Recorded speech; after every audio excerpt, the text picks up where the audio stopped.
ایک بار کی بات ہے کہ ایک چھوٹے سے گاؤں میں ایک سرسبز جنگل کی گہرائی میں ایک جھونپڑی میں ایک لکڑہارا رہتا تھا۔ وہ روزانہ جنگل میں اپنے کلہاڑی کے ساتھ جاتا اور سارا دن لکڑیاں کاٹتا اور شام کو ان لکڑیوں کو اکٹھا کر کے اپنی جھونپڑی میں لے آتا۔ اس جھونپڑی میں لکڑہارے کی بیوی اور بیٹی بھی رہتی تھی۔ لکڑہارا ان لکڑیوں کو بیچ کر ان کا پیٹ پالتا تھا۔ لکڑہارا بہت عاجز انسان تھا۔ ایک صبح جیسے ہی سورج کی کرنیں نکلی، لکڑہارا معمول کے مطابق جنگل کی طرف اپنے کلہاڑی کے ساتھ چلا گیا۔ چلتے چلتے وہ جنگل کی گہرائی میں چلا گیا، جہاں وہ پہلے کبھی بھی نہیں گیا تھا۔ وہ جنگل اتنا گھنا تھا کہ دن کی روشنی میں وہاں بہت اندھیرا تھا۔ لکڑہارا اتنا گھنا جنگل دیکھ کر حیران ہوا۔ خیر وہ معمول کے مطابق لکڑیاں کاٹنے لگا، یہاں تک کہ شام ہو گئی۔ وہ لکڑیاں کاٹتے کاٹتے ایک درخت کے پاس گیا تو اسے درخت کے تنے کے پیچھے ایک چمکتی ہوئی چیز نظر آئی۔ لکڑہارا اس چمکتی چیز کو دیکھنے کے لیے آگے بڑھا تو وہ ایک بڑی چمکتی ہوئی کیتلی تھی۔ اس نے چمکتی کیتلی کو بامشکل اٹھایا اور جھونپڑی میں بامشکل اندر لے گیا۔ لکڑہارے کی بیوی اور بیٹی یہ دیکھ کر بہت حیران ہو گئیں۔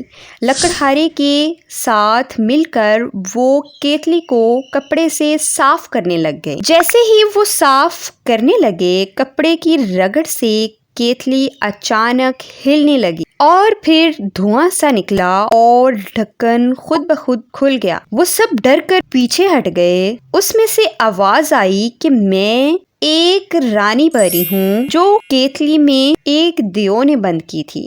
وہ دیو پری لوگ پر قبضہ کرنا چاہتا تھا، لہٰذا اس نے مجھے کیتلی میں قید کر لیا اور پری لوگ پر قبضہ کر لیا۔ اب میں آزاد ہو گئی ہوں۔ میں تم سب کا شکریہ ادا کرتی ہوں۔ اس کے بدلے میں تمہاری 2 خواہشات پوری کرنا چاہتی ہوں۔ اپنی پہلی خواہش بتائیں۔ لکڑہارے نے کہا کہ میرے پورے گاؤں کی ہر چیز سونے کی بنا دو۔ پری کے جادو سے سچ میں گاؤں کی ہر چیز سونے کی ہو گئی۔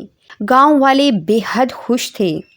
لکڑہارے نے سب گاؤں والوں کو سارا ماجرا بتایا اور مٹھائی بانٹی، لیکن وہ مٹھائی کھا نہیں سکتے تھے، وہ تو سونے کی ہو گئی تھی۔ پھر گاؤں والے جس چیز کو بھی ہاتھ لگاتے، چاہے وہ کھانے والی ہوتی، پینے والی ہوتی یا گھر میں رکھنے والی ہوتی، سب سونے کی ہو جاتی۔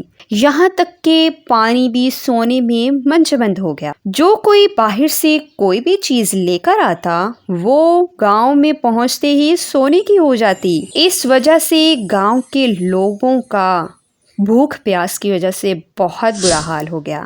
لکڑہارا یہ سب دیکھ کر بہت پریشان ہو گیا۔ لکڑہارے کو احساس ہوا کہ یہ خواہش لوگوں کے لیے نقصان کا باعث ہے، فائدے کا نہیں۔ لہٰذا اس نے کیتلی کی پری سے دوسری خواہش کی کہ گاؤں کو پہلے جیسا ہی بنا دیں۔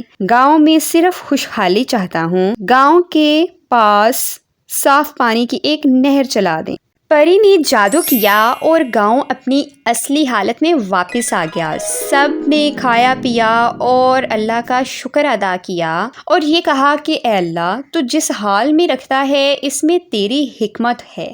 پھر پری رانی پری لوگ چلی گئی اور ڈٹ کر دیو کا مقابلہ کیا اور باقی پریوں کو آزاد کرا کے ہنسی خوشی رہنے لگی۔ اور یہ اچھی لگی ہو تو لائک کیجیے گا، کمنٹس کیجیے گا، شیئر کیجیے گا اور چینل کو سبسکرائب کر کے بیل آئیکن پر لازمی پریس کر دیں تاکہ اس طرح کی دلچسپ کہانیاں آپ لوگوں تک پہنچتی رہیں۔ اللہ حافظ۔